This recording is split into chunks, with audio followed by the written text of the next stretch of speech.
नमस्कार. आज आपण बनवणार आहोत साबुदाणा खीर. अगदी शिरखुर्म्याची चव असणारी.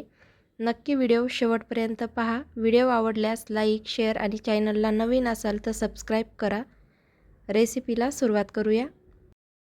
इथे मी कढई गरम करत ठेवली. कढई गरम झाली की त्यामध्ये 1 चमचा तूप घालायचं. तूप गरम झालं की आपल्याला यामध्ये ड्रायफ्रूट्स फ्राय करून घ्यायचे आहेत. तर इथे मी काजू, बदाम आणि पिस्ता घेतलेत. प्रत्येकी 6-7 असे घेतले आहेत. यामध्ये जर तुम्हाला पिवळे मनुके आवडत असतील तर घालू शकता. याला आपण छान फ्राय करून घेऊ.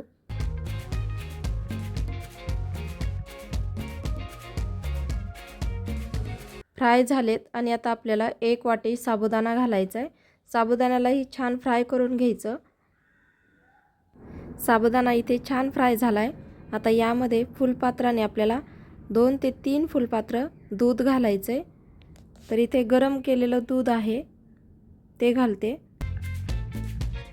शिजत आल्यानंतर आपल्याला 1 फुलपात्र नंतर घालायचं आहे.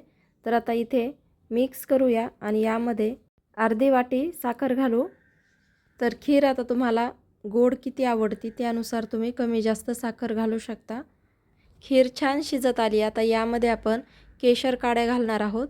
ऑप्शनल आहे, असल्या तर घाला, नाही घातल्या तरीही चालेल. थोडीशी तुम्ही हळद घालू शकता.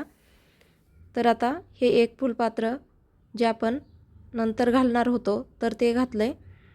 तर वाटीचं आणि फुलपात्राचं एकच माप आहे. आता याला उकळी आली की आपण लो फ्लेमवरती 2 ते 3 मिनिट याला शिजवून घेऊ. तर पाहू शकता किती छान कलर आलाय. नक्की ट्राय करा आणि कमेंट करून कळवा तुमची खीर कशी झाली.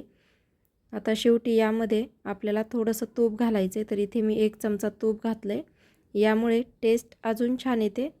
ही खीर अगदी आपली शिरखुर्मासारखीच लागते. मी मसाले बिझनेस करत आहे. कोणाला जर मसाले घ्यायचे असतील तर स्क्रीनवरती नंबर दिला आहे त्यावरती व्हॉट्सअप करा. व्हिडिओ पाहिल्याबद्दल धन्यवाद.